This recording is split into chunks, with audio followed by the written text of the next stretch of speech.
Eh bien, oui. Bonjour Monsieur Tournant. On commence par du football. Du football féminin. Féminin. Ah, oui, alors. Avec des filles de l'OL, l'Olympique Oui, lyonnais. elles se débrouillent très bien. Très bien. Elles sont qualifiées pour les huitièmes de finale. Elles sont tenantes du titre de cette Ligue des Champions. On regarde ce qui s'est passé hier soir pour ces jeunes dames, les joueuses de l'Olympique lyonnais. Triple vainqueur de la Ligue des Champions, n'ont fait qu'une bouchée des Norvégiennes d'Avaldsnes. Après avoir remporté l'aller 5-2, les Lyonnaises chez elles se sont imposées hier soir 5-0. Ouverture du score de Wendy Renard, coup franc de Morrison et doublé de Jenny Le Sommer et conclusion de Delphine Cascarino. Ce soir, le PSG tentera de se rattraper face à d'autres Norvégiennes, le LSK Wiener. Les Parisiennes s'étaient inclinées 3-1 à l'aller. C'est des modèles tous ces buts, hein, on ne peut pas faire mieux. Ils sont au-dessus. Un petit mot de foot encore avec Maradona et Ronaldinho et de nombreuses stars du ballon rond qui ont disputé un match pour la paix à l'initiative du pape François. Mais hier, à Rome, Maradona n'a pas joué les saints. Il s'est un peu accroché avec son compatriote Vérone, adversaire sur la pelouse et en dehors. Voilà, il s'est énervé à la mi-temps. Mais bon, les tensions sont redescendues, tout s'est bien terminé, mais El Pibe, l'Euro, a perdu. Ça va avec la pizza toujours. Oui, Hein, au niveau nourriture, il se débrouille pas mal. Voilà.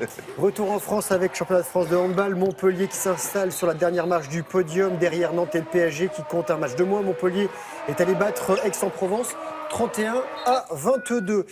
Et de 4, quatrième titre mondial du chrono individuel pour le cycliste allemand Tony Martin. Il a 31 ans, il a devancé le champion sortant, le Bélarus Kirienka et l'Espagnol Castaviero. Hier à Doha, au Qatar, il a roulé à plus de 53 km/h de moyenne sur un parcours plat de 40 km du contre-la-montre. Son dernier titre remonte à 2013, William. J'espère qu'il a un petit ventilo dans le casque. Hein. Oui, ce qui fait très très chaud. Ouais. Voilà. À Doha, il peut faire très très chaud. Bah là, c'est 40 et quelques. Ouais. Bon, qu'est-ce qu'on a d'autre? Du tennis. Ah oui, alors justement. Voilà. À Shanghai, avec des Français qui se débrouillent plutôt bien dans l'ensemble et un Rafael Nadal qui, lui, est tombé. On va commencer par les Français qui se débrouillent bien. Lucas Pouille, qualifié pour les huitièmes de finale. Le Français 16e mondial a eu un petit peu de mal quand même à venir à bout de l'Espagnol Almagro. Le score 6-4, 7-6. Mais au prochain tour, ça risque d'être un peu plus compliqué pour Pouille. Il sera opposé au numéro 2 mondial, Andy Murray. Le Britannique, lui, n'a eu besoin que d'une heure et quart pour se débarrasser de l'Américain Steve Johnson. 6-3, 6-2. Autre Français pour qui ça va bien, autre Français en huitième de finale, c'est Gilles Simon, 32e du classement. Il n'a eu aucune difficulté à battre un local de l'étape, le Chinois Di Wu, 182e, et invité par les organisateurs, 6-2. 6-2 et Simon affrontera un gros morceau lui aussi. Son gros morceau, ce sera Stan Wawrinka, le Suisse numéro 3 mondial, qui a battu le Britannique Kyle Edmond en 2 manches. Après les victoires, les défaites et Benoît Paire, voilà, il s'arrête au deuxième tour à Shanghai, éliminé par le 12e mondial, le Belge David Goffin, 6-1, 7-6. Et une autre défaite, celle de Rafael Nadal, qu'on n'aura pas. Voilà, je voulais vous la montrer. Ah bon, on l'a pas? Pourquoi? Elle est disparue? Ça a disparu? Allô, allô? Ah, nous, on l'a pas. Hein. Ah, on l'a pas. Ah, il n'a pas eu? Bon, il y a eu une petite coupe. C'est pas grave, voilà, il a perdu. Vous avez fouillé dans vos C'était poches, son vous l'avez pas quelque part? Voilà. Non, je peux Bon, alors, mimer et sa la défaite. suivante, vous l'avez? On C'est l'a du ou pas? surf. On Oui. est bon. Ça, on l'a. Ça, c'est bien parce que ça se passait en France. Et avant la fin de la saison, on connaît déjà le nom de la championne du monde. Je vous propose tout de suite de vous rendre du côté d'Osgore dans les Landes en action. L'Australienne Tyler Wright, elle a 22 ans. Elle disputait hier la finale du Roxy Pro, étape française du champion du monde. Et malgré sa défaite en finale, elle a engrangé assez de points sur le circuit pour décrocher sa première couronne mondiale avant la fin des saisons qui se conclura à Hawaï fin novembre. Alors pour l'heure, elle a remporté 4 des 10 étapes. Et celle qui a gagné hier, c'est elle. Elle s'appelle Carissa Moore. Elle est hawaïenne, triple championne du monde. Elle est actuelle 3e mondiale. Et chez les hommes, c'est aussi un Hawaïen qui a gagné. Le Quicksilver Pro a été remporté par ce garçon, Kenyu Azing. Il est petit, il fait 1m66, mais il a dompté les vagues de Seigno. C'est petit dans le monde du surf. Et il a battu le Gabriel Medina, qui est le tenant du titre. Voilà, très content. C'est sa première victoire sur le circuit.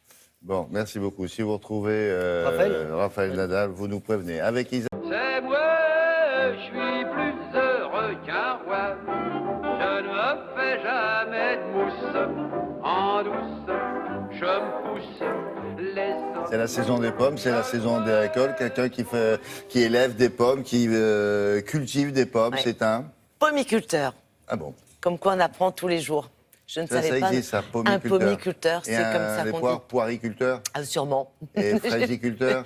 Mais pourquoi pas? Concombre culture. Oui, un peu concombre-culteur, oui, vraisemblablement.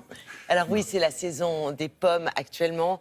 Et on a eu envie de vous parler de ce pommiculteur parce que, si vous voulez, en ce moment, les agriculteurs bougent énormément. Ils essaient de trouver des solutions par eux-mêmes, non seulement pour vivre mieux, on l'a vu il n'y a pas longtemps, ils essaient de développer les circuits courts, mais ils essaient aussi de mieux faire connaître leur métier. Pourquoi? Parce qu'aujourd'hui, la majeure partie de la population vit en ville et les citadins ne connaissent plus les métiers de l'agriculture et surtout ne connaissent pas les nouvelles techniques agricoles mises en place par ces derniers. Et ils se sentent un peu méconnus, donc ils veulent se faire connaître et surtout faire connaître les contraintes de leur métier. Donc ils ouvrent leur exploitation et ils invitent le grand public à venir regarder ce qui se passe. Comment on fait? Ça a l'air... Oui, bon, ben, une pomme, oui, ça pousse sur un pommier, puis ça se récolte. Ça n'est pas aussi simple que ça, parce qu'aujourd'hui, par exemple, eh bien, on a 1200 pommiculteurs qui sont réunis en une association et ils proposent des fruits issus de vergers durables, de vergers éco-responsables.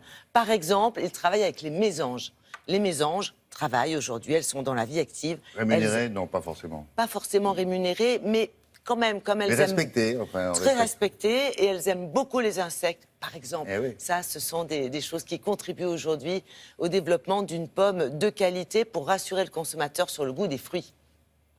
On est allé sur place, on a assisté à la visite, regardez comment ça se passe.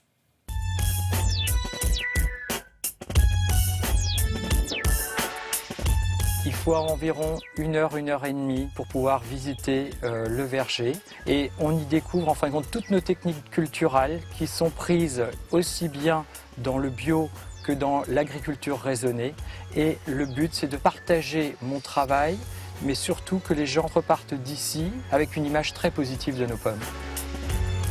Ma spécialité ici, c'est Bertane. Bertane qui est une pomme toute grise, voilà, mais qui développe un petit arôme, un goût vanillé, anisé. Mais c'est une bonne variété. Pour nous aider à prendre des décisions, je veux dire dans le verger, ce que l'on a, une station météo qui nous donne plusieurs valeurs, la température, l'hygrométrie, la température au sol. Les informations sont retransmises sur le téléphone. En clair, l'objectif, c'est de moins intervenir dans le verger parce que les maladies se développent en fonction de l'humidité et de la température. Le consommateur, comme le grand public, a plein de questions à propos de la pomme et se pose beaucoup de questions. Oui, ils sont inquiets, mais il y a aussi des émissions qui font que ça crée des inquiétudes. Mais enfin, moi, ce que je veux, c'est les rassurer sur nos techniques de production en toute transparence. Et le public repart toujours en achetant des pommes, donc ça veut dire que quelque part, j'ai gagné. Donc là, c'est ce qu'on appelle un confuseur anti-ver. Les mâles n'arrivent pas à retrouver les femelles puisqu'ils sont attirés uniquement par l'odorat. Donc il n'y a pas d'accouplement, pas d'œuf, pas de ver. D'accord ? Et en faisant ça, il n'y a pas non plus d'intervention avec un traitement. Il n'y a rien sur les fruits. On prend entre 5 et 6 euros, je veux dire, selon les prestations et la durée de la visite. Mais l'objectif surtout, c'est que vraiment de faire partager notre métier. Le but, c'est pas de gagner de l'argent. Je gagne pas de l'argent en faisant du tourisme à la ferme, ça c'est sûr. Mais je n'en perds pas et je valorise mon travail. Et à titre perso, c'est quand même aussi important que le revenu financier. Là, on met des nichoirs autour des vergers pour qu'en fin de compte, les oiseaux soient attirés parce qu'une mésange mange 200 grammes d'insectes par jour. D'accord ? Et donc, plus elle mange d'insectes dans mon verger, moins j'aurai de vers de la pomme. La prochaine étape, en fin de compte, j'ai envie aussi de faire partager ma passion pour les pommes en invitant un autre public qui est, lui, intéressé par l'art sous toutes ses formes, la musique, la danse, le théâtre, et de créer des événementiels sur la ferme. Très bonne idée, ça, d'aller visiter les fermes de ces agriculteurs-là. Ils aiment tellement leur métier, ils expliquent tellement bien. Et Voilà. enfin, nous autres citadins, on y comprend quelque chose. Alors, à propos de saveurs et de gastronomie, où en est notre train là qui se promène un peu notre partout? train, il va bien, il se promène aujourd'hui, il est à La Rochelle, il va circuler jusqu'au 23, il va revenir à Paris si vous êtes parisien. Regardez ce qu'on découvre dans ce train. Saveur et santé, ça veut tout dire. Aujourd'hui, l'alimentation joue un rôle sur notre santé. Alors, ce train est partagé entre une partie gastronomie. On explique pourquoi les 5 sens jouent dans la gastronomie. Vous allez avoir des démonstrations de chefs qui vous expliquent aussi que la gastronomie n'est pas forcément forcément quelque chose de cher et de compliqué si vous savez associer des produits de saison de façon simple. Et puis vous avez une partie scientifique avec des chercheurs, avec des médecins, avec une voiture consacrée au cerveau, comment le cerveau détecte Alors, le goût. voilà le parcours. Voilà, Très et bien. voilà tout le parcours du train. L'exposition est gratuite. Dimanche, je parle aux Parisiens, Paris-Est, Paris-Nord, jeudi 20, et le reste, voici toutes les villes jusqu'à dimanche, puisqu'il va terminer sa course à Lille. C'est un beau trajet, il est parti le 5. Merci beaucoup, Isabelle. À tout à l'heure. Allez, on va parler d'une chose qui est beaucoup plus triste. Vous allez voir, on va retrouver à Moscou notre correspondant permanent, Dominique Derda, qui a choisi ce matin de nous parler d'un triste anniversaire. Quand vous entendrez le nom de cette journaliste dont nous allons parler maintenant, ça vous rappellera peut-être quelque chose. Cette journaliste russe assassinée il y a 10 ans, très précisément. Alors, on a retrouvé ceux qui l'ont tuée, mais on n'a jamais retrouvé celui ou ceux qui ont commandité sa mort. Toutes les hypothèses ont pourtant été émises, Dominique. Bonjour. Oui, bonjour William. Elle s'appelait Anna Politkovskaya et c'est vrai que son nom est désormais connu dans le monde entier. Anna Politkovskaya, ça fait 10 ans exactement qu'elle a été tuée à Moscou. Et c'était le 7 octobre 2006 et on ne sait toujours pas, vous l'avez dit, qui a commandité son assassinat. On a arrêté les assassins, ils ont été condamnés à perpétuité, mais on ne sait toujours pas, 10 ans plus tard, qui est derrière ce meurtre. Vous savez, le 7 octobre 2006, c'était le jour anniversaire. Le 7 octobre, c'est le jour de l'anniversaire de Vladimir Poutine. Et certains ici, évidemment, ont très vite fait le lien en se disant qu'il y avait probablement quelqu'un qui voulait, ce jour-là, faire ce cadeau au président russe, lui offrir la tête de cette journaliste qui dérangeait, qui osait dénoncer la corruption et qui donnait la parole à ceux qui étaient écrasés par le régime. Beaucoup de gens ont pointé du doigt le chef de la petite république de Tchétchénie, Ramzan Kadyrov, que l'on soupçonne ici de très nombreuses exactions, mais il n'y a jamais eu la moindre preuve. Et 10 ans après, eh bien, on se pose toujours la question et l'espoir s'amenuise de plus en plus de savoir qui a pu commanditer, ordonner l'exécution de cette journaliste. C'est un reportage réalisé avec Patrice Hacheret et Ala Chevelkina. 10 ans déjà, et toujours aucune réponse. Devant le siège de son journal, comme chaque année, les collègues, les amis d'Anna Politkovskaya, des diplomates étrangers, des anonymes, sont venus déposer quelques fleurs et saluer sa mémoire. Il était exactement 16h02 ce 7 octobre 2006, lorsque dans l'entrée de son immeuble, Anna Politkovskaya a été assassinée. Anna Politkovskaya avait 48 ans, elle était mère de 2 enfants. Elle a été abattue à bout portant de 5 balles de pistolet, du travail de professionnel. Sur ces images de vidéosurveillance, le tueur qui s'enfuit, une casquette sur la tête. En Russie, à l'époque, tout le monde connaissait le nom et le visage d'Anna Politkovskaya. 4 ans avant sa mort, elle s'était portée volontaire pour tenter d'obtenir la libération des otages détenus dans un théâtre à Moscou. Elle était surtout l'une des rares journalistes à se rendre régulièrement en Tchétchénie et à dénoncer les exactions commises par l'armée et les milices pro-russes. Ça lui valait de nombreuses lettres d'insultes et de menaces de mort. Mais pas question pour elle d'arrêter ses enquêtes. Il faut faire en sorte de ne pas avoir honte aux yeux de ces petits-enfants. Quand ils me demanderont « Comment as-tu pu tolérer ça? Tu étais là ?» Il faut que je puisse leur répondre quelque chose, que je me suis battue. En 2014, un tribunal a condamné à la perpétuité le tireur et celui qui aurait organisé le guet-apens. Les autres membres du commando ont pris de 12 à 20 ans de prison, mais on ne sait toujours pas qui était le commanditaire. Et on ne le saura sans doute pas tant que le pouvoir dans ce pays ne changera pas. Notre pouvoir est un pouvoir criminel et sans morale. Les gens qui commanditent la mort des journalistes sont aux échelons les plus élevés de ce pouvoir. Ils se protègent eux-mêmes et protègent leurs propres biens. Et ils se fichent éperdument du peuple et des journalistes. À la rédaction de Novaya Gazeta, en plus d'Anna Politkovskaya, 5 autres journalistes ont été tués. Il serait plus de 200 en Russie depuis la chute du régime communiste à avoir payé de leur vie leur volonté d'informer. Dominique, je suppose qu'en Russie, ils ne sont pas très nombreux, les journalistes qui essayent de faire leur métier, surtout les enquêteurs, ceux qui font de l'investigation. Ils risquent gros, non ?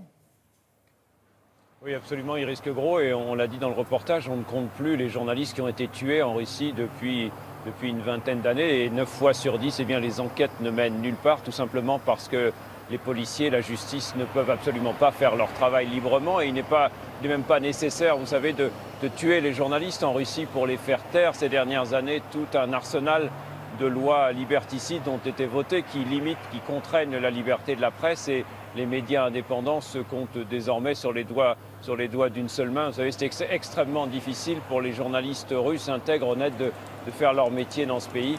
La Russie a encore chuté au classement de Reporters sans frontières. Elle se trouve aujourd'hui à la 148e place en matière de liberté d'expression sur 180 pays.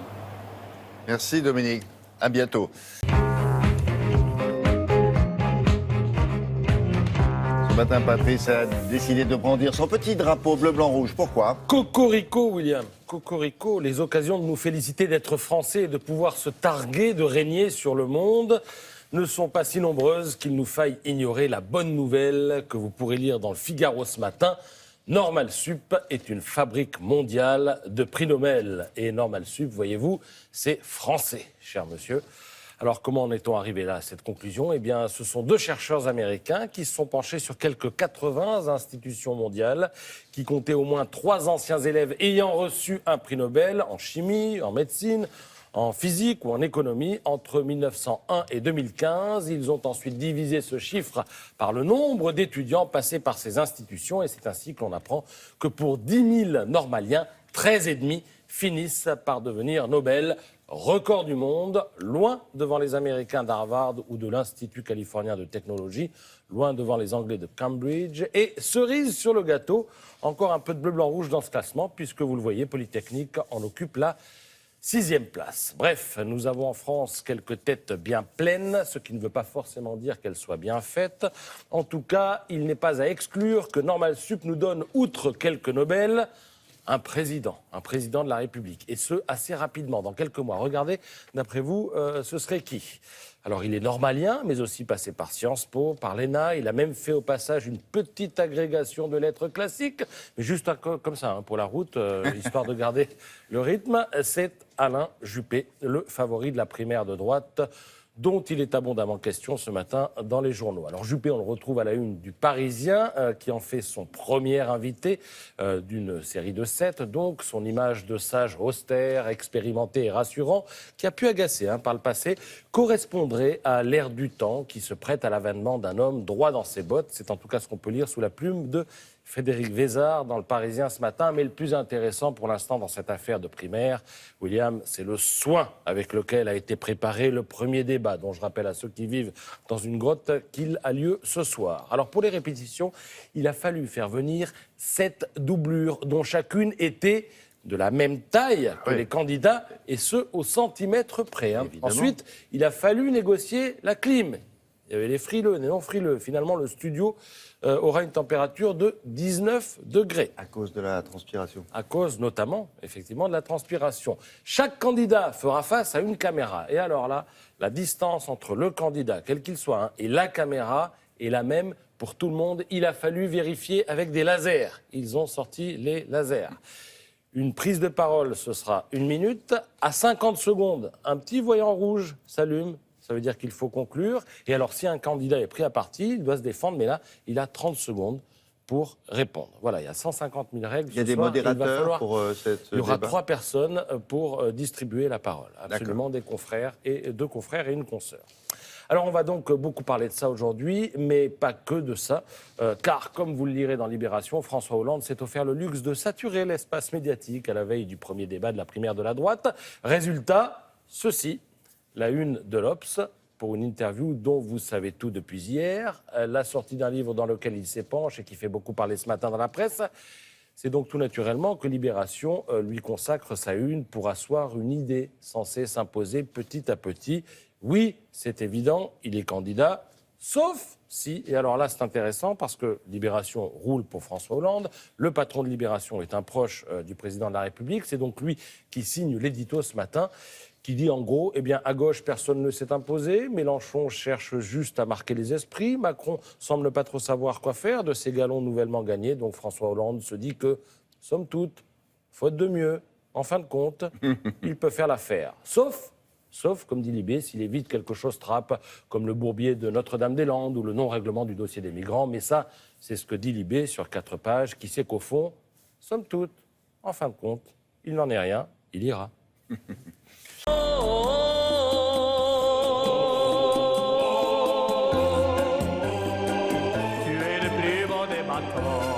Alors, en principe, un engin comme ça, on n'en a jamais vu. Non, C'est tout neuf. c'est par ça que je voulais commencer. Je crois que vous n'avez jamais vu ce bateau-là. Je vous dirai après l'avoir vu, je vous dirai où vous allez pouvoir le voir, parce qu'il a déjà été vendu à 2 endroits différents. Alors c'est un catamaran qui est à moteur, propulsé par 2 énormes moteurs hors-bord de 200 chevaux. Vous le voyez là. Et l'avantage d'être propulsé avec 2 moteurs de 200 chevaux, c'est que d'abord vous pouvez atteindre 93 km à l'heure. Mais vous allez consommer moins. Pourquoi? Parce que c'est un peu le système, vous savez, de l'hydroptère. Le bateau, le catamaran, va se soulever et va limiter la résistance sur l'eau, mais plutôt s'appuyer sur l'air. C'est de la portance sur l'air. Et donc, du coup, ce bateau va avoir beaucoup moins de coque, si vous voulez, au contact de l'eau, et plutôt s'appuyer sur l'air, ce qui va lui permettre d'aller beaucoup plus vite et en plus de consommer moins. Et ça devient assez intéressant. C'est un engin spatial, car en fait, c'est un transport. C'est un transport de personnes. Alors après, vous mettrez de 10 à 60 personnes en fonction de l'armateur qui l'achètera et de ce qu'il a envie d'en faire.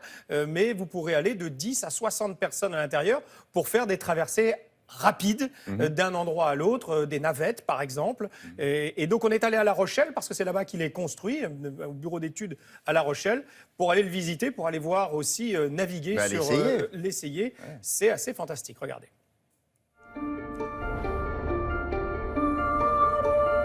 Ce bateau, c'est un bateau qui va aller 2 fois plus vite qu'un bateau conventionnel et qui va consommer 2 fois moins de carburant.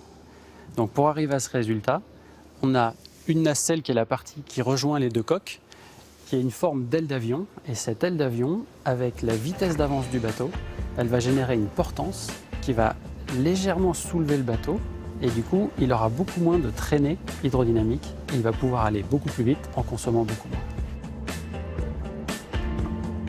Il y a eu aussi beaucoup de travail qui a été fait au niveau des carènes, donc la partie qui est dans l'eau, pour avoir des performances énergétiques qui soient le meilleures possible, sachant que pour l'exploitant du bateau, l'armateur, l'intérêt c'est de consommer le moins de carburant possible pour minimiser ses coûts d'exploitation. C'est un bateau de travail qui s'adresse aux professionnels qui vont faire essentiellement du transport de passagers rapide. Donc aujourd'hui, le transport de passagers rapide, ça n'est possible que sur des très grands bateaux. Sur un très grand bateau, vous allez avoir une performance énergétique, c'est-à-dire une consommation de carburant par passager qui va rester raisonnable même en allant vite. Quand vous réduisez la taille du bateau, cette consommation par passager, elle explose. Et c'est à ce problème-là qu'on apporte une solution avec cette technologie et ce savoir-faire. On considère que le bateau, il est réellement intéressant entre une dizaine de passagers et puis une centaine de passagers. Le bateau est conçu pour effleurer l'eau. Quand il y a un petit peu de mer, le bateau passe de crête en crête sur les vagues et reste très confortable, contrairement à un bateau conventionnel qui va avoir tendance à monter et descendre. C'est un bateau qui a été conçu pour rester sur l'eau. Il ne peut pas s'envoler. Même si vous essayez d'aller beaucoup plus vite, le bateau restera toujours posé sur l'eau. Il ne pourra jamais décoller et éventuellement se retourner. La vitesse de ce bateau, ça va être 50 nœuds, ce qui correspond à peu près à 90 km/h. 90 km/h dans un bateau à moteur comme ça. C'est de la science-fiction, ça. Ouais, un peu, c'est pour ça qu'on vous le montre. Alors, il y a, à Thonon-les-Bains, on l'a pris pour le lac Léman, entre l'aéroport, c'est pour Nathaniel Dorinxin, et les golfs, par exemple. Ah oui, ça serait donc bien là, pour faire la traversée sur le lac Léman. Ouais. Et puis en Afrique de l'Ouest, pour notamment aller sur les plateformes offshore. Là, voilà les 2 premiers contrats. Après, ça peut être du transport, ça peut être de la surveillance, ça peut être plein de choses. Ce qui est curieux, c'est qu'avec une telle vitesse, 90, il n'est pas tendance à lever le nez. Non, c'est ce qu'il explique. Mais bon, il a été en test pendant 1 an, c'est un bureau d'études, ils ont énormément travaillé sur justement la portance sur l'air et l'aérodynamisme de ce bateau futuriste, mais d'actualité.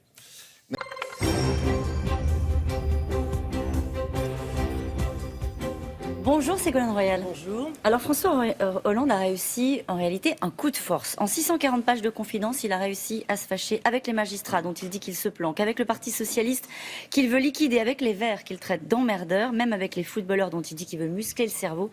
Sincèrement, ce matin, Ségolène Royal, est-ce que vous êtes d'accord avec le titre de ce livre ? Un président ne devrait pas dire ça. Vous savez, comme j'ai eu l'occasion de le dire souvent, moi je suis entièrement consacrée à ma tâche. C'est la conception que j'ai de la responsabilité politique. Lorsque l'on gouverne, on doit être à son travail, on doit rendre des comptes, on doit obtenir des résultats. Et ne comptez pas sur moi pour alimenter la polémique du jour. Non, mais c'est intéressant ce que vous dites. Ça veut dire, en gros, il faut être à la tâche et non pas passer du temps dans un bavardage inutile avec des journalistes. C'est ça qu'il faut comprendre. Écoutez, ce que je veux dire, c'est que d'une façon générale, il faut que le débat politique reprenne de la hauteur. Que ce soit aux États-Unis d'Amérique, que ce soit en France, dans les grandes démocraties qui sont regardées par le reste du monde, il faut impérativement que le débat politique prenne toujours de la hauteur. Dans le livre, il dit que vous êtes celle qu'il connaît le mieux, en réalité, celle dont il est le plus proche. Pourquoi il préfère, à votre avis, le président de la République, parler aux journalistes plutôt qu'aux Français, directement? Je vais pas revenir sur ce sujet-là. Vous savez, je suis en charge de grandes responsabilités. Sous l'autorité du président de la République, quand même, Ségolène Royal. Sous l'autorité, sous le regard des Français, surtout. Sous le regard des Français. Et On par y vient conséquent, aussi, c'est à cela que je suis consacrée à 100%. Et je crois que les résultats sont là parce que les Français s'y mettent, les entreprises s'y mettent. Tout le monde a compris que le changement climatique était un défi majeur. Et ça, c'est une très bonne nouvelle. On y vient, mais je comprends quand même que ce genre d'initiative met l'ensemble du gouvernement, les ministres dont vous êtes, dans une situation compliquée. D'être obligé le matin de commenter des confidences du chef de l'État sur 640 pages. Vous savez, on a peu de temps, donc essayons de dire des choses utiles aux Français. Notre-Dame-des-Landes, on y vient. Manuel Valls prévoit l'évacuation pour cet automne. Le président, lui, pardonnez-moi d'y revenir une nouvelle fois dans ce livre, que s'il est possible d'évacuer sans mettre des vies en danger en 2016, ce sera fait. Plus tôt dans l'ouvrage, il disait que le projet ne verrait pas le jour. Est-ce qu'on peut se mettre d'accord, Ségolène Royal, ce matin? Que va-t-il se passer avant la prochaine présidentielle à Notre-Dame-des-Landes? Vous savez, j'ai toujours eu la même position, la même attitude sur ce sujet-là. Premièrement, c'est assez simple. Premièrement, aujourd'hui, jamais une situation de blocage comme celle-ci ne serait possible parce que j'ai réformé les méthodes de discussion et de décision pour qu'elles soient plus démocratiques, que rien ne soit caché, que les citoyens soient associés aux décisions qui les concernent. Deuxièmement, je pense que la situation est tellement bloquée aujourd'hui que ce serait effectivement faire prendre un grand risque, non seulement aux forces de l'ordre, aux gendarmes mobiles, pour évacuer ce site, mais aussi à ceux qui occupent ce site, même s'ils l'occupent illégalement. Et donc moi, je ne renonce jamais à obtenir des résultats par la non-violence. Et je crois que c'est cela qu'il faut viser. Il y a une grande responsabilité des élus locaux, parce que c'est à eux aussi qui ont réclamé cet ouvrage de dire aujourd'hui, de prendre acte de ce blocage. Il y a eu déjà un mort à Sivins. Vous le savez, au cours d'une évacuation. Moi, je ne veux pas connaître de cela 2 fois dans notre pays. Il y a eu, pendant les manifestations contre le 49.3, un jeune qui a perdu l'usage de ses yeux à Rennes. Donc, je crois qu'il y a déjà suffisamment de violence. Il y a le problème du terrorisme. Les forces de l'ordre sont extrêmement mobilisées sur les questions de terrorisme, sur les questions de sécurité. On ne va pas, en plus, leur faire prendre des risques pour un ouvrage qui, on le sait maintenant, n'est plus adapté ni à la situation, ni aux règles en vigueur. Donc pas de travaux de défrichage, là, bientôt, qui commencerait, pas de premier coup de pioche avant la présidentielle. Écoutez, je viens de vous donner ma prise de position. Juste pour avoir une précision sur le calendrier, il ne se passera rien avant la prochaine présidentielle. Ça relève de la responsabilité du ministre de l'Intérieur qui devra décider si la décision est prise. Je vous dis, parce que c'est pas nouveau, j'ai toujours eu cette position-là, que je suis tout à fait opposée à l'usage de la force, parce que ça mettrait en danger non seulement les gendarmes mobiles qui ont déjà beaucoup à faire, mais aussi des militants. Vous avez raison, vous n'avez pas changé d'avis. Le seul sujet, c'est que le Premier ministre, lui, dit qu'il faut aller vers l'évacuation. Donc vous avez tranché, en tout cas, vous avez dit les choses clairement ce matin. On parle de la COP21. L'accord de Paris a été ratifié par l'Union européenne. L'entrée en vigueur est prévue pour le 4 novembre. Donc les choses avancent. Pourtant, il y a des sujets où les lignes restent difficiles à bouger, notamment sur la question du diesel. La commission parlementaire créée dans la foulée de l'affaire Volkswagen demande un pacte écologique avec la filière automobile française. Comment allez-vous faire avancer le sujet du diesel? D'abord, sur le premier point, c'est vrai que cet accord, personne n'aurait pensé qu'il aurait été aussi vite ratifié. Et ça veut dire justement qu'il y a vraiment une prise de conscience qui est utile, puisque vous savez que l'année que nous venons de vivre est une des années les plus chaudes, avec le cortège de dégâts que cela entraîne. Donc la question d'abord des économies d'énergie, de lutte contre la pollution, de lutte contre la consommation d'énergie fossile est absolument prégnante. Et plusieurs étapes ont déjà été franchies. L'encouragement aux véhicules électriques. On a vu d'ailleurs au salon de l'automobile que toutes les marques s'y mettent. J'ai décidé le déploiement aussi d'1 million de bornes électriques de recharge sur l'ensemble du territoire. Il y a une prime de 10 000 € pour l'achat d'un véhicule électrique, qui est un effort considérable. Et deuxièmement, il y a, vous avez raison, la question du diesel et de la pollution en particules. En France, l'industrie du diesel est très développée. Il y a beaucoup d'emplois. C'est la raison pour laquelle la décision qui a été prise, que je vous annonce aujourd'hui, c'est que nous allons donner à l'essence le même avantage dont bénéficie le diesel. On ne va pas retirer un avantage au diesel pour tenir compte de la place de l'industrie du diesel, pour lui donner le temps de cette mutation vers les transports propres, mais il n'y a aucune raison que l'essence est un désavantage. Et par conséquent, vous parlez de quel type de désavantage par rapport au diesel ? La possibilité pour les entreprises de déduire la TVA sur le gasoil aujourd'hui pour les véhicules d'entreprise. Un artisan, par exemple, qui utilise beaucoup, qui a beaucoup de déplacements, peut déduire la TVA sur un véhicule diesel et pas sur l'essence. Eh bien, cet avantage va être donné à l'essence en 2 ans. Pour permettre justement de faire neutre l'usage de l'essence ou du diesel. On ne retire rien au diesel, mais on donne le même avantage à l'essence. Et bien évidemment, ce que j'encourage en plus, c'est le recours aux véhicules électriques, puisque là, il n'y a pas même plus besoin d'acheter du carburant. Vous dites on ne retire rien au diesel.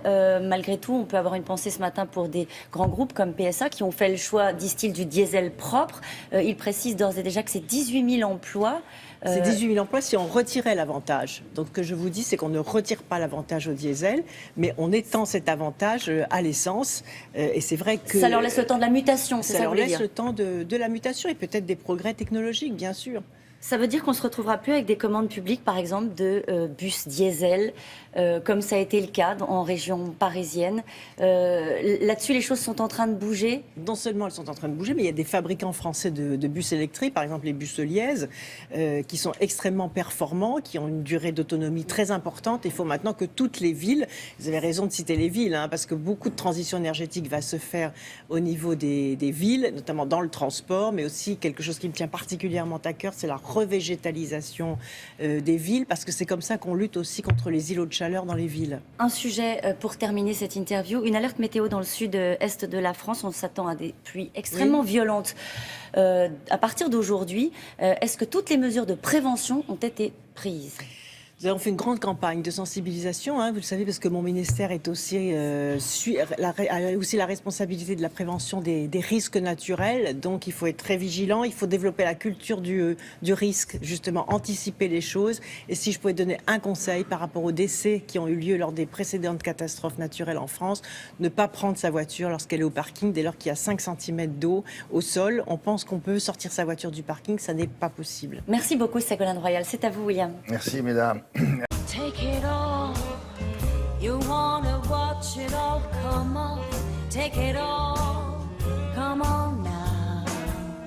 Show me how. Bonjour, bonjour. Bonjour. Ah, c'est gentil, merci beaucoup. Je suis même. Merci bien. Mangez des pommes. Alors, on va commencer par l'actualité du cinéma, ce bloc-notes culturel, comme tous les jours, à peu près à la même heure. Nous sommes à l'heure. Charlotte a vu Mal de Pierre. Qu'est-ce que c'est que ça ? C'est un roman qui a eu beaucoup de succès, qui a été écrit par une Italienne. Oui, en 2006. En 2006. Et Nicole Garcia a bien aimé le film. Elle s'est dit, tiens, si je pouvais travailler avec Marion Cotillard, ça serait pas bête. Bingo ! Et Marion Cotillard avait dans ses projets depuis longtemps l'envie de travailler avec la réalisatrice d'Un week-end sur deux, de Le fils préféré ou encore de Place Vendôme. Ce film-là a été présenté à Cannes en compétition officielle cette année. Il n'a rien eu. En revanche, on en a beaucoup parlé parce que c'est un très beau film. Nicole Garcia nous plonge dans la Provence des années 50. Vous voyez l'affiche. Marion Cotillard joue Gabrielle. Gabrielle, une fille tourmentée, tout le monde la croit folle. Elle a mal partout, mal au cœur, mal au corps. Sa mère, Brigitte Roy, ne sait pas quoi en faire. Soit l'envoyer dans un asile, parce que les années 50, la Provence, petit monde étriqué, trop petit pour Gabrielle. Soit la marier. Oui, mais il faut expliquer qu'elle fait des coliques déphrétiques. Alors, mais le mal de Pierre, voilà, c'est ça. Le mal de Pierre, c'est ça. C'est les pierres. Les pierres, c'est les cailloux. Elle se marie avec un ouvrier espagnol vendu par sa maman.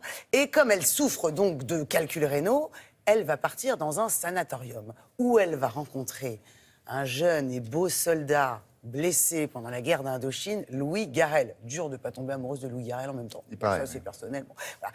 Qu'est-ce qui se passe? C'est du romanesque. C'est magnifique, du romanesque à l'ancienne. Les tourments amoureux.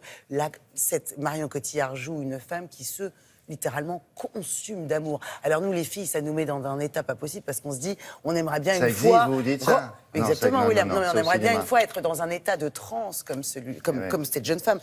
On comprend pourquoi tous les réalisateurs du monde veulent tourner avec Marion Cotillard, parce que franchement, on l'avait déjà vu comme ça chez les frères Dardenne, ou encore chez James Gray, Xavier Dolan récemment, mais elle est quand même assez inouïe, elle fait passer avec ses grands yeux bleus azur comme ça.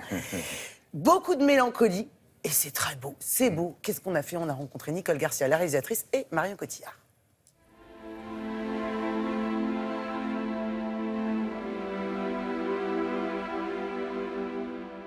Marion, Nicole, bonjour. Bonjour. Nous serons nus. Je m'allongerai sur vous. Vous entrerez en moi.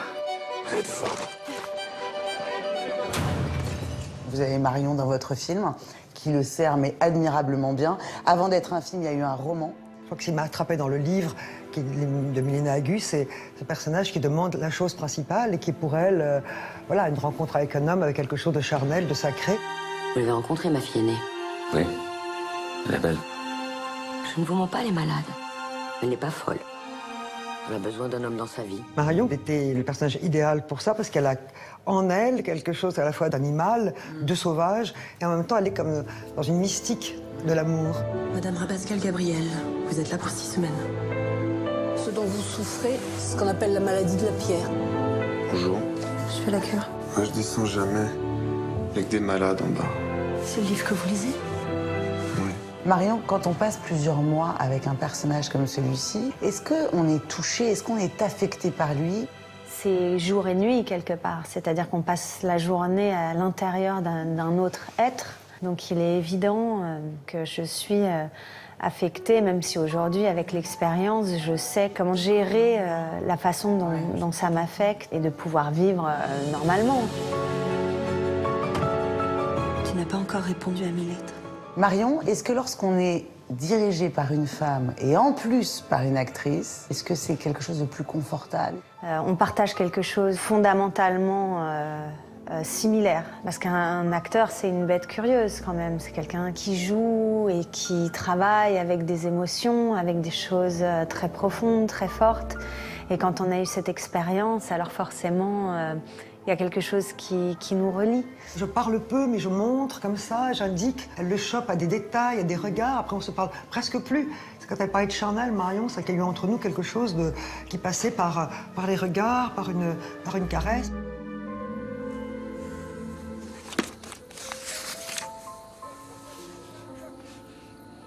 Entre nous, il y avait quelque chose. Parfois, c'était juste un geste sur moi qui me donnait l'impulsion. Et il y a quelque chose comme une danse et comme une scène d'amour entre nous pendant tout ce film. Et j'ai adoré ça. Est-ce que, Nicole, vous avez réussi à faire le film que vous rêviez de faire? Je veux dire oui. Ouais. Oui, oui. Oui, c'est sûrement mon film un de mes films les plus personnels, peut-être le plus personnel, parce que, voilà, il y avait dans cette folie, dans ce personnage de femme, dans cet amour, dans cette quête de l'amour, quelque chose peut-être qui sont des choses qui me sont très personnelles. Merci Nicole, merci Marion et bravo. Merci beaucoup.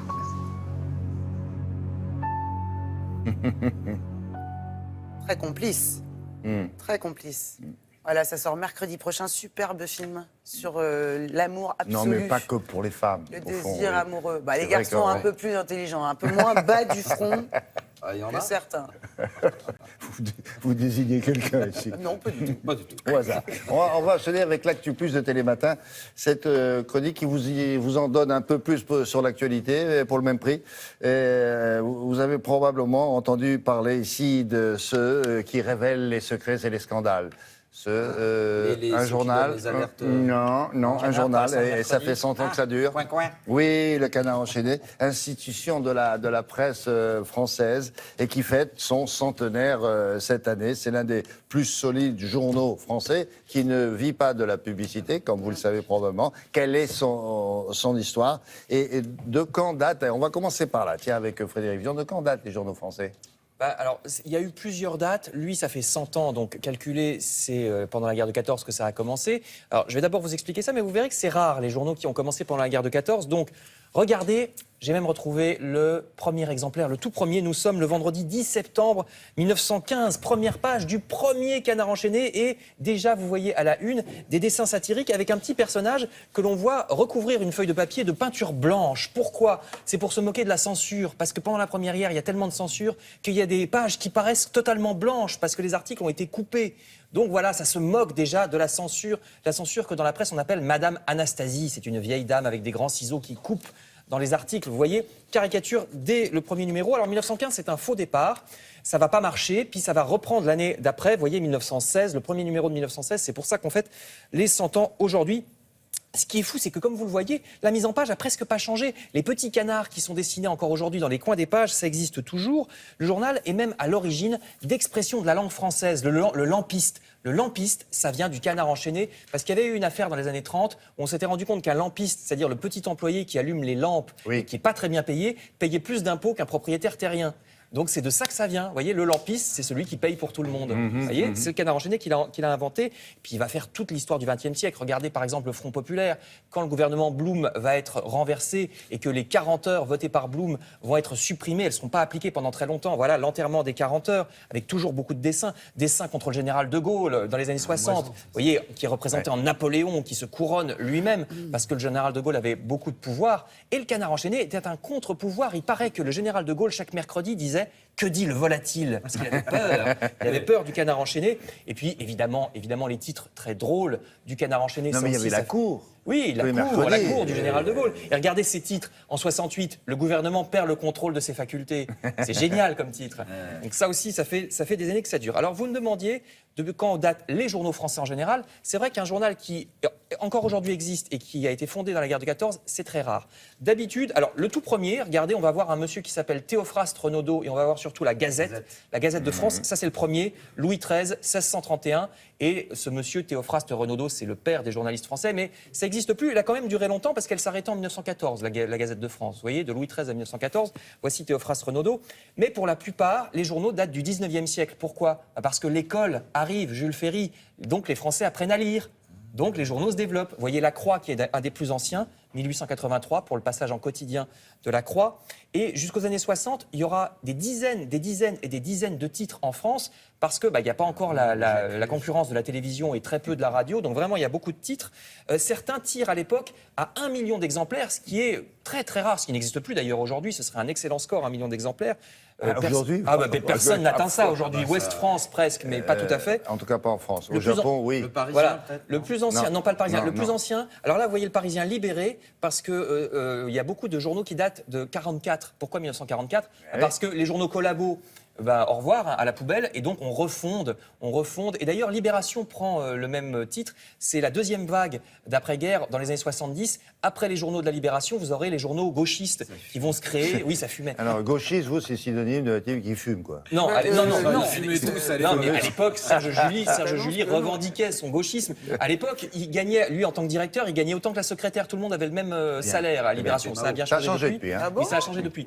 Donc, dans les années en 44, il y a beaucoup de Parisiens libérés, de Dauphiné libérés, de Charente libre, justement pour se différencier de l'occupation. Et dans les années 70, cette nouvelle vague de création, c'est justement pour décorseter un peu la presse française qui était très, très ennuyeuse, il faut bien le dire. Charlie Hebdo aussi date des années 70. Et pour le plus vieux journal qui existe encore aujourd'hui, c'est le Figaro, 1826.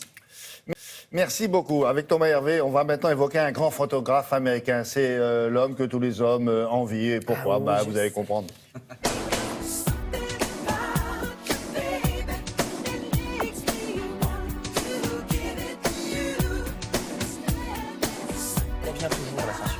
il a eu devant son appareil photo les plus belles femmes du monde. Ça a duré pendant des années. Mais on ne connaît pas son nom, c'est-à-dire qu'on connaît énormément ces clichés, on les a vus partout parce que voilà, il a pris Madonna, Michael Jackson, les plus grands artistes. Non, mais les plus belles et les stars, les chanteuses, mais les Herb mannequins. Ritts, il s'appelle Herb Ritts. Herb, c'est son prénom. Herb Ritts, Ritts, c'est son prénom. Ritts, il est né, c'est un photographe californien. Alors, comment est-ce qu'il a fait pour percer? Parce que tout le monde en Californie a son petit appareil photo. Et comme en Californie, vous croisez une star à chaque coin de rue, c'est assez facile. Pourquoi lui plus que les autres?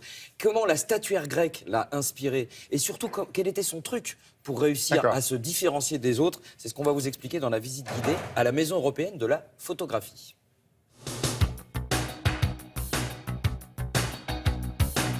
L'histoire d'Herb Ritts, jeune photographe californien, commence en 1978 avec une photo qui l'a rendu célèbre. En fait, il a un pote qui est jeune comédien, il s'appelle Richard Gere. Ils partent tous les deux dans le désert avec leur vieille Buick, et puis la Buick tombe en panne. Et là, Herb Ritts, qui a toujours un appareil photo, fait ce cliché. Et cette photo, elle va se retrouver dans Vogue. Et là, boum, c'est parti. Démarrage de la carrière de Richard Gere et en même temps, démarrage de la carrière du photographe Herb Ritts.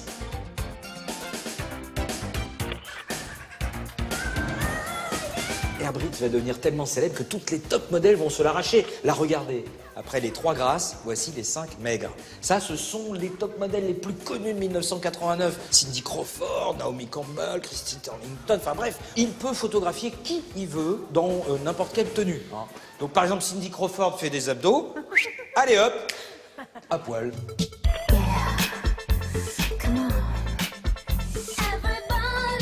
Et alors, toutes les stars veulent se faire photographier par Herb Ritts. Toutes les actrices, les Michael Jackson, David Bowie, Sylvester Stallone. Mais attention, les stars, elles disent « c'est pas commode, il en a rien à faire, il prend le temps qu'il faut, vous attrapez des coups de soleil, il vous met dans de la flotte glacée. Regardez, vous avez Julia Roberts, franchement. En plus, là, la pauvre, ils l'ont équipée d'un slip kangourou. Bon. À tel point que Madonna dit « moi, c'est simple, je ne veux plus jamais retravailler avec ce Herb Ritts. » Et puis, elle a vu le résultat des photos. Et là, elle dit bon, bah si, on va peut-être quand même retravailler avec lui.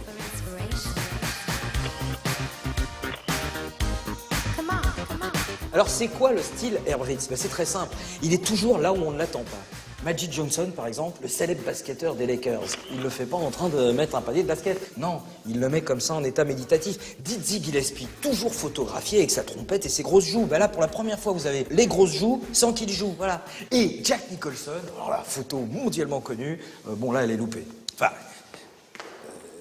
elle est loupée parce qu'il y a une loupe. Elle est loupée.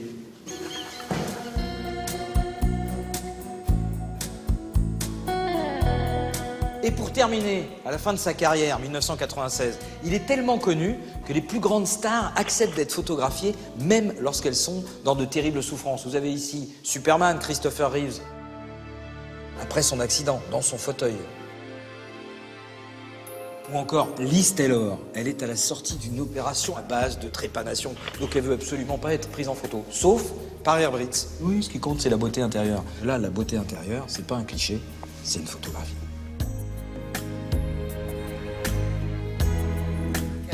Vraiment, les amoureux. Incroyable la photo d'Elisabeth. Moins connue, mais assez émouvante. Les amoureux de la photo et les amoureux des stars, allez à la Maison européenne de la photographie, profitez de cette exposition sur Herb Ritts. Merci beaucoup. Télématin, c'est ouvert jusqu'à 9h.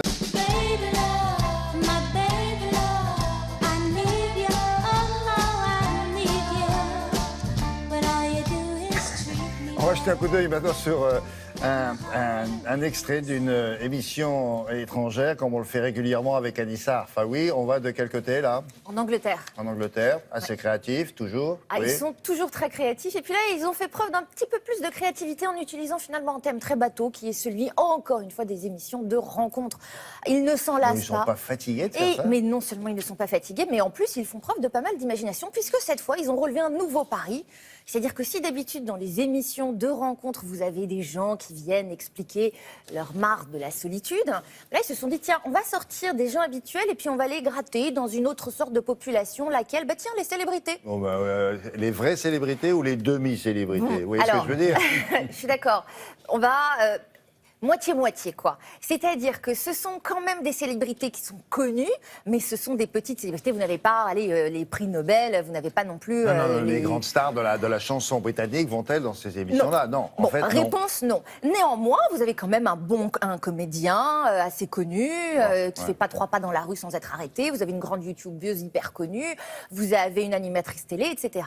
Et donc, ils ont accepté de jouer le jeu, de participer à cette émission qui s'appelle Celebs Go Dating, qui veut dire les célébrités vont faire des dates, enfin des rencontres, diffusées sur la chaîne E4. Et vous les voyez pris en charge, pris en main par une agence de rencontres, tout simplement. Petit extrait de présentation. These famous dating disasters are looking for love. Joey Essex, Stephanie Pratt, Paisley Billings, Tiger Drew Honey, and Charlotte Crosby. They've signed up to E4's celebrity dating agency to find the one. But in their search for a soulmate, these celebs aren't dating famous people. They're dating you. Welcome to the Celebrity Dating Agency. Thanks, mate. Hi. Good. I really recognise you. Really? Well, I recognise you too. You're the child who is on that show. Yeah? I what? Who is your ideal guy? I don't know. How do you think fame has affected your relationships? So a girl gets with me, what can we do for you? No one ever approaches me. Steph, Come All my life. look at you. So where's it going wrong? I tend to go for gay guys. She definitely needs their help. Il vient tranquille taper un coup de bâton. Et alors, ça avance assez vite ou... Ah ben là, bah oui, alors ça avance. Si vous voulez, vous avez ensuite les codes habituels d'une télé-réalité. C'est-à-dire Donc les explications, les confessions de ces gens qui vont vous expliquer Des pourquoi... vraies confessions? Elles sont peut-être à peine édulcorées, mais si vous voulez, ils expliquent quand même qu'ils ont du mal à trouver chaussures à leurs pieds, que c'est un petit peu difficile, et pourquoi, et comment, et leurs doutes. En fait, comme tout le monde, et c'était finalement assez agréable. Alors, maintenant... Qu'est-ce qui se passe? Comment est-ce qu'on fait pour les aider à trouver l'âme sœur?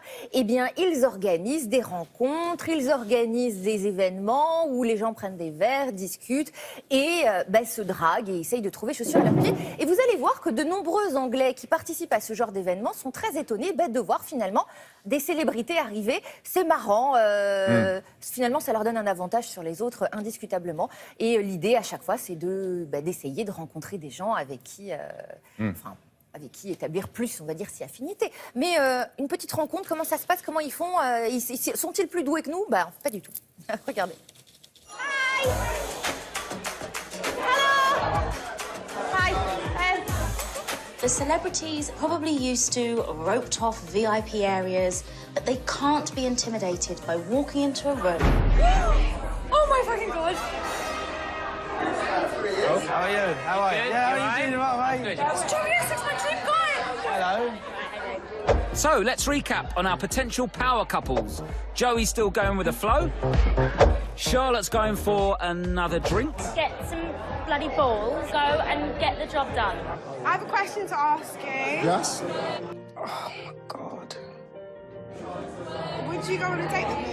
Yeah, of course. Yeah, I wouldn't mind. Would you actually? Yeah, why not? I don't see why not. I didn't expect it to be this difficult. Right then, so would you like to go on a date with me? No, seriously, I was going to. No, yeah, sure. With less pressure. Bon. C'est mignon, c'est mignon. Oui. C'est mignon et puis c'est très bien, ça les humanise. Voilà. Bon, là, on a atteint... C'est fini. Ils n'ont pas trouvé une manière d'aller plus loin. On en reparle la semaine prochaine. Ah bon? En campagne. Bien refaire un tour du côté de chez Swann, revoir mon premier amour qui me donnait rendez-vous. Tous les 2 ans à Cabourg, bien sûr, ça ne pouvait pas se faire ailleurs. Et un festival qui rend hommage à Marcel Proust à travers des concerts. Alors, comment s'appelle ce festival? Alors ça s'appelle les journées musicales Marcel Proust. Alors pourquoi musical? Mais parce que Proust avait un amour absolu de la musique. Vous savez, d'abord il avait il avait un ami, un amant qui était Reynaldo Hahn, qui était un grand compositeur français. Marcel avait un Jules qui s'appelait Reynaldo. Oui, c'est vrai. Non, mais là c'est la cage aux folles. Non, mais c'est pas la cage aux folles.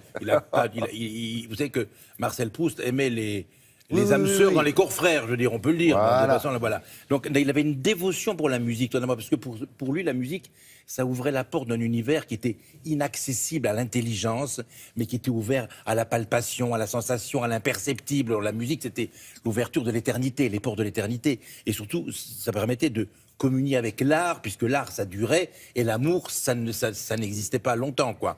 Et alors, on sait aussi que dans l'œuvre de Proust, il y a la fameuse sonate de Vinteuil, qui est une petite sonate qui est tout à fait imaginaire, mais qui jalonne tout le long du récit. C'est une sonate, enfin, mythique pour piano et violon, qui marque la rencontre, enfin les Proustiens, la rencontre de Swann et de Odette de Crécy, 5 petites notes entêtantes et obsédantes. Donc il y a une véritable passion pour la musique. Donc l'idée, c'est Pierre Ivanov qui fait venir à Cabourg des groupes, des orchestres comme ça, qui jouent ambiance proustienne à la bougie, avec la place, des gertes tout oui, autour. ambiance proustienne, mais pas forcément des musiques qui ont été composées à l'époque. Non, parce qu'en plus, l'écriture proustienne, elle épouse la forme de la musique aussi, ces phrases qui n'en finissent pas, longues, délicieuses, dans lesquelles on se perd. Et alors, cette année, ce qu'il y avait de formidable, j'ai trouvé, c'est que a été invité Annie Dupéret. Annie Dupéret, que cette chaîne adore, et sa famille formidable, mais qui est venue sans sa famille formidable. Et ce que nous avons fait, donc, pour Télématin, nous avons installé Annie Dupéret, qui est une actrice, moi personnellement, pour laquelle j'ai beaucoup de sympathie et de tendresse, qui lisait du Proust sur fond musical avec le quatuor Georges Sand. Et on a fait l'interview d'Annie Dupéret, qui est la première à dire qu'elle découvre encore Proust, qu'elle n'est pas une proustienne totale, dans la chambre de Marcel Proust.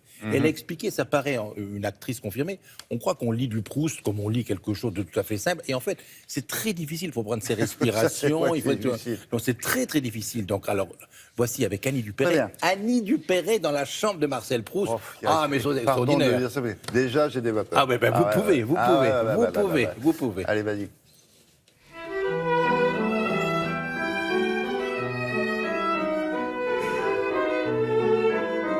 Il y a une magie quand on arrive ici. On pourrait être au temps de Proust. Quand on est au Grand Hôtel, il y a tout de suite cette plage et la mer.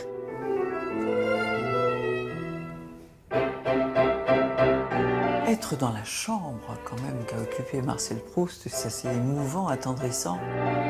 Je n'ai pas lu tout Proust.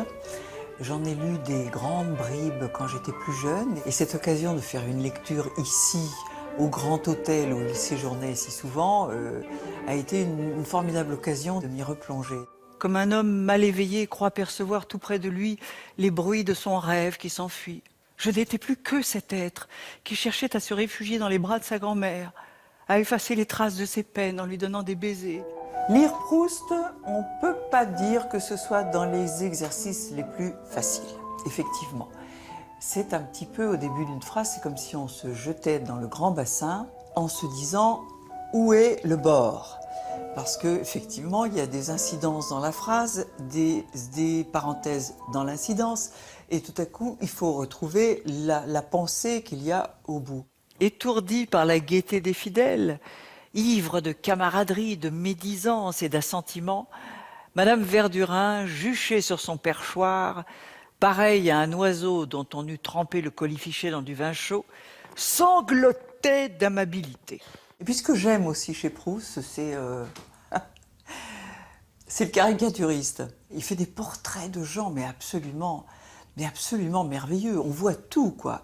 On voit, il décrit les manies, la silhouette, la manière de bouger, le ridicule de quelqu'un. Monsieur Swann ne connaît peut-être pas la sonate en fa dièse que nous avons découverte. Il va nous jouer l'arrangement pour piano. « Oh non, pas ma sonate !» cria Madame Verdurin. Proust était un mélomane absolument incroyable.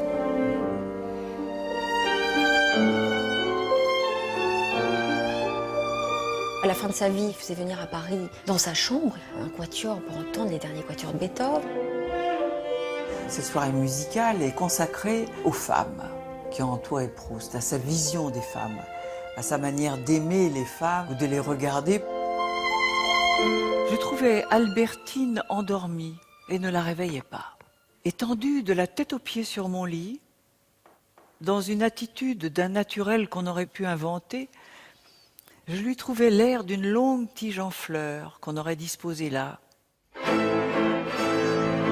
Le festival, c'est une myriade de moments d'émotion avec beaucoup d'artistes, des expositions. C'est le plus bel hommage, je pense, que nous pouvons rendre à cet écrivain extraordinaire qui a, comme tout grand génie, changé notre vie. Voilà. C'est très rock'n'roll, hein. Ah non, mais c'est magnifique parce que Proust, au-delà du temps, au-delà de la réalité, alors tous ceux qui connaissent et qui aiment Proust, ils connaissent par cœur la petite sonate et tout, donc c'est pas eux que je veux convaincre, ils le savent, que c'est sublime et qu'on peut... Mais il faut avoir des lettres de noblesse proustiennes Mais pour non, rentrer. mais non, justement, vous êtes très sévère, vous, avec ceux qui non, le pas sont ça, pas. non, mais ce que je voudrais simplement, c'est ce matin, si on fait quelque chose d'intelligent, c'est de dire au moins à ceux qui ne connaissent pas Proust, ou qui, du moins, qui le regardent du bout un peu comme ça... Oh, il y a un bouquin qui vient de paraître, avec un Proust expurgé. Vous l'avez vu, ça? Ah non, pas du tout. Ben, non, c'est incroyable, c'est une jeune femme qui a fait ça en disant je ne vais pas vous montrer tout Proust, mais je vais vous en montrer l'essentiel. C'est bien, c'est bien. Non, mais je veux dire, c'est que tous ceux qui pensent, qui sont intrigués par Proust, ils devraient se plonger dans... Il faudrait nous faire plaisir, c'est de trouver un bouquin de vous. En lire 10 lignes, les fermer, et on peut rêver une nuit entière à partir de 10 lignes de Proust. Donc, rentrer dans Proust du bout des lèvres, voilà. Proust pour tous.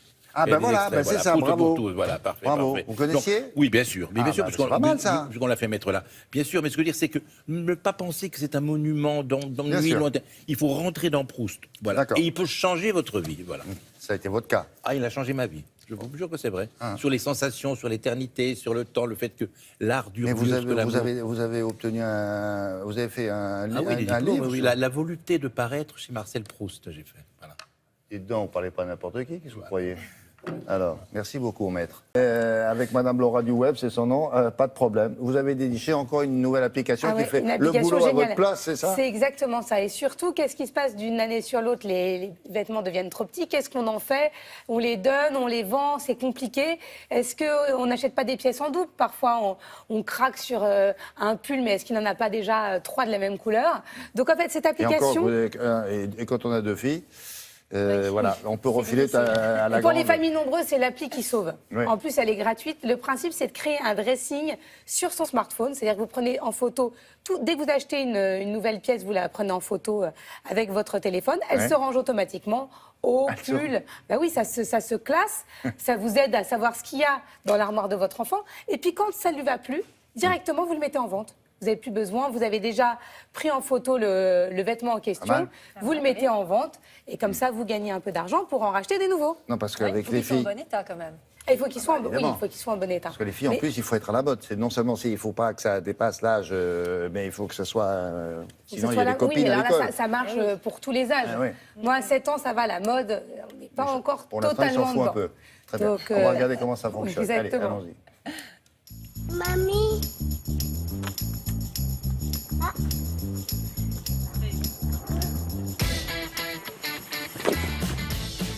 Kidisavis, c'est une application pour smartphone qui permet de gérer au mieux le dressing de vos enfants.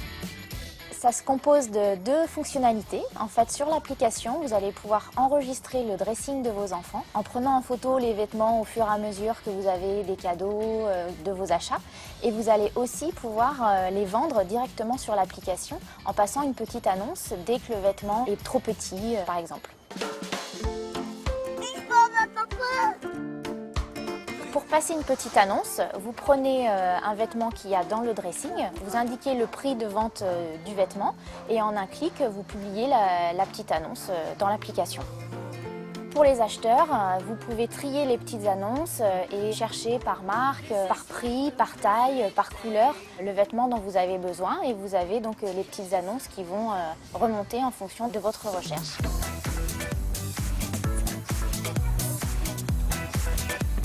Le paiement et la livraison se fait de particulier à particulier. Sur la petite annonce, vous allez avoir le numéro de téléphone et l'email du vendeur et vous allez pouvoir prendre contact directement avec lui. Ensuite, vous ferez la transaction ensemble. La livraison se fera simplement par la poste. La transaction se fait vraiment entre particuliers.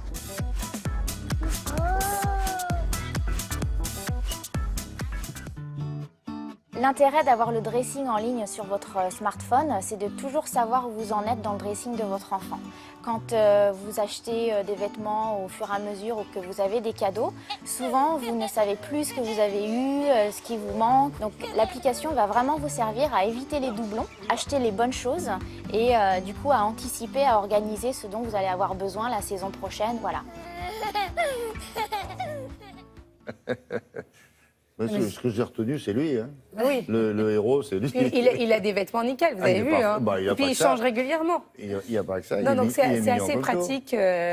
Et ça s'appelle Qui dishabille. Qui dishabille. Oui, et en plus c'est français, ça, c'est pas inspiré, c'est pas une copie. K-I-D-I-Z-A-B-I, c'est ça? C'est ça, exactement. Bon. C'est marqué où? Ah bah oui, Ah bah, pardon. c'est dommage. On va s'intéresser